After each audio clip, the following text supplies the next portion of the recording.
Le projet Lyon-Part-Dieu, mené par la métropole du Grand Lyon, prévoit la transformation et la modernisation d'un des quartiers emblématiques de la deuxième ville de France.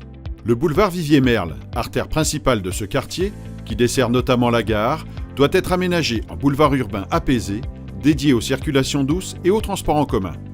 Une libération en surface, rendue possible par le prolongement du tunnel existant et une ouverture sur les parkings souterrains de la gare.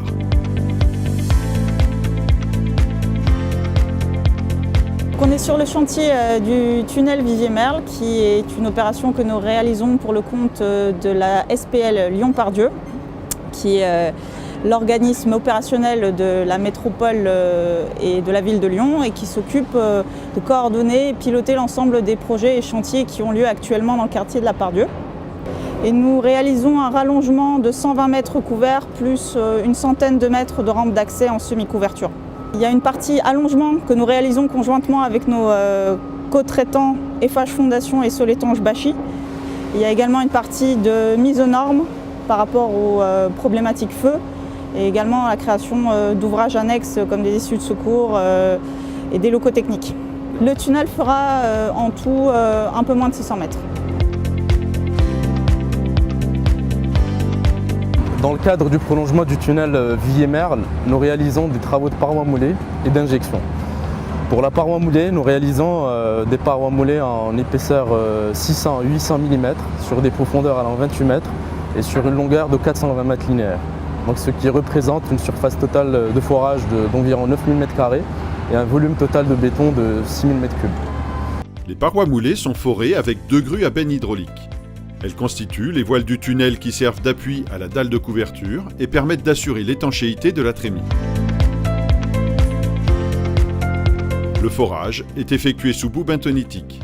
Une centrale de production et de recyclage permet de régénérer la boue et de traiter les déblais qui sont ensuite envoyés en décharge. En termes de contraintes, nous avons un terrain qui est composé de sable et de gravier. Donc c'est un terrain très abrasif pour notre matériel. C'est aussi un terrain très poreux où on a beaucoup de pertes de boue et de grosses consommations de béton. La bentonite empêche les éboulements de terrain dans l'excavation en attendant le bétonnage.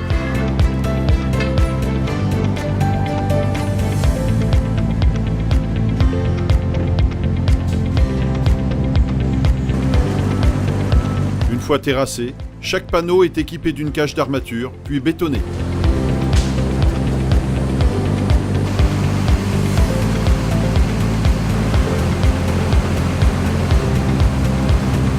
Le béton a une formulation spéciale pour répondre aux normes drastiques de résistance au feu dans le tunnel. Des fibres synthétiques sont incorporées au granulat.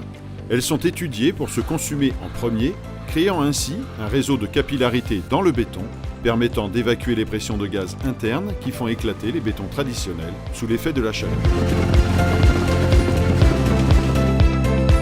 2 panneaux de 100 m3 sont bétonnés chaque jour.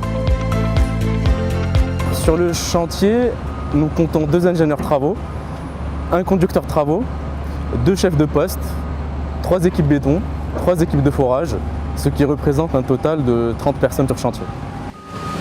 Les travaux de fondation ont commencé début septembre, ils s'étalent jusqu'à mi-décembre. Il y aura ensuite une phase d'injection pour faire le voile de fermeture dans la partie nord et un fond injecté dans toute la partie sud. C'est un chantier avec 2 entreprises différentes. C'est un avantage que ça permet aussi de partager les savoirs et de pouvoir réaliser un grand projet ensemble. Les travaux de terrassement et de génie civil s'enchaîneront ensuite afin de livrer le tunnel au 2e semestre 2019.